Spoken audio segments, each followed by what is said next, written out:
Hello, my name is Michael Phillips, and I'm the author of 4 books. The first is Boycott Money and Save Your Soul, launching the Goodwill Revolution. Next, Leave the Rat Race to the Rats. And thirdly, A Jamaica Poor No More, and a poetry book, Poems for Husbands and Other Underdogs.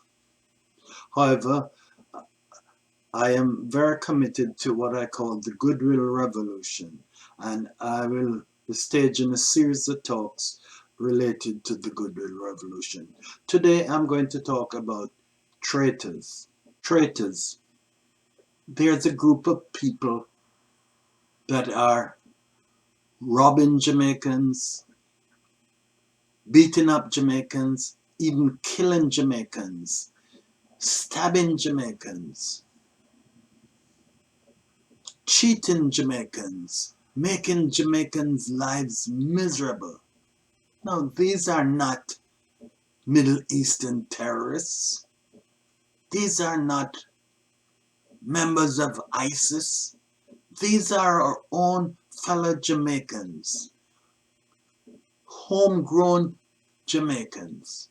These are Jamaican criminals whom I consider traitors to Jamaica because they pose a vicious threat to all Jamaica. They are evil, vicious, and ruthless. They instill fear in all Jamaica. Life would be so nicer without them in Jamaica. They intimidate all Jamaica, but the worst victims of crime are the poor people. Poor people just do not get the attention that other Jamaicans do. That is a big part of the problem. These traitors, these criminals get to practice on the poor. They practice their petty crimes on the poor until they get better, then they move up to other Jamaicans and richer Jamaicans and bigger, more vicious crimes. I don't care. Let them kill each other down there. I've heard. I've heard others. Let them rob each other down there. We don't care. Big mistake. We have all got to care. Often police who are supposed to protect and serve, they don't care about these less fortunate. Often the fact is that police have a difficult job trying to control crime. Police have power, and often the police abuse that power to become criminals themselves. Yes, even police can become traitors. Such police are not trusted in the community, and they breed distrust to the police in general. Without trust, there isn't cooperation with the people, and without cooperation, it is impossible to handle crime. Do you know that according to the Minister of National Security in Jamaica, there are 364 criminal gangs? That's too much for even the police to handle. These blood-sucking criminals are unstoppable in their overwhelming numbers. The police need help. Every Jamaican needs to become a crime fighter too, but with discretion, because these criminals are vindictive, evil, and malicious. In order to help, you've got to use discretion to make sure that you're not identifiable to the criminals. And I'm not talking about vigilantes. We do not want that. I'm talking about cooperation with the police. As they say here, if you see something, say something. I presume the criminals have relatives and friends. Are they aware of the fear and loathing these criminals are promoting? Do they approve of them, or are they ashamed of them? Mothers, fathers, are you satisfied with these horrible criminals act by your offsprings? Or are you ashamed? Help Jamaica. Use your influence to encourage these criminals to change their evil, vicious ways.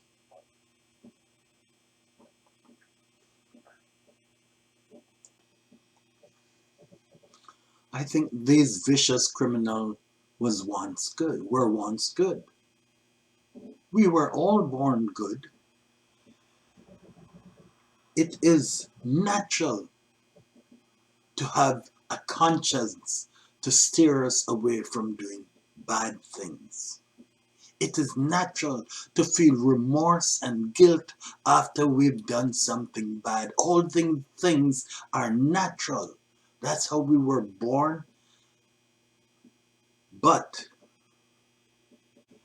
these natural good qualities can be overcome to follow a path of evil.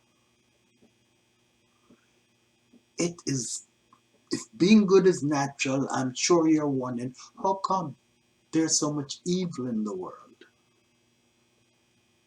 The love of money is the root of all evil. In our society, we are driven to make as much money as we can. This love of money is at the foundation of evil in the world. The root of all evil thus undermines this natural and inherent goodness that man has. If being good is natural, how come there is so much evil in the world?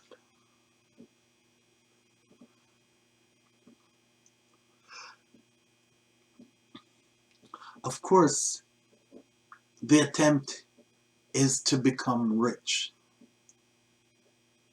But unfortunately, that is a fool's dream. Recently in Jamaica, one of Jamaica's members of the national soccer team, women's soccer team, was killed for a cell phone. This act forced me to write a poem about it, which I'll share with you now. For the love of a lousy cell phone. For a lousy cell phone, the victim will no longer dribble the field of the National Stadium to the cheers of hundreds ringing in her ears. The worms will eat her coffin body in silence. For a lousy cell phone, the killer sunk her knife. For a lousy cell phone, the killer took her life. Regrets will not bring her back. For a lousy cell phone, you have given up your freedom for living in a cell for the rest of your life. For a lousy cell phone, you will never own a cell phone.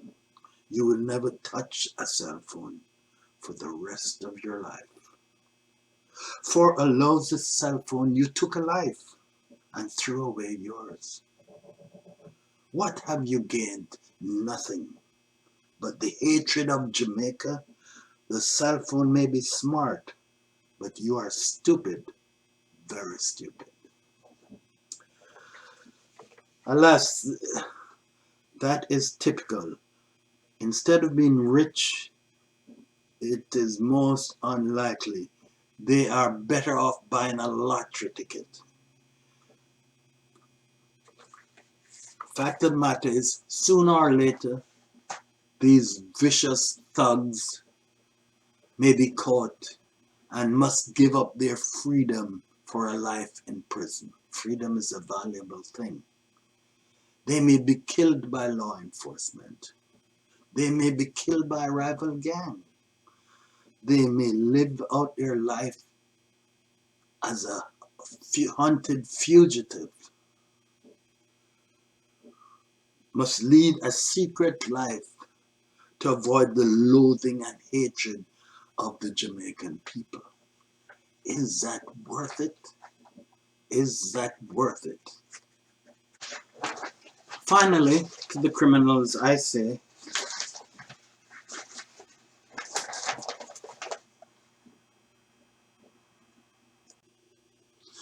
finally, to the criminals I say, are you really satisfied with your life as a traitor to Jamaica?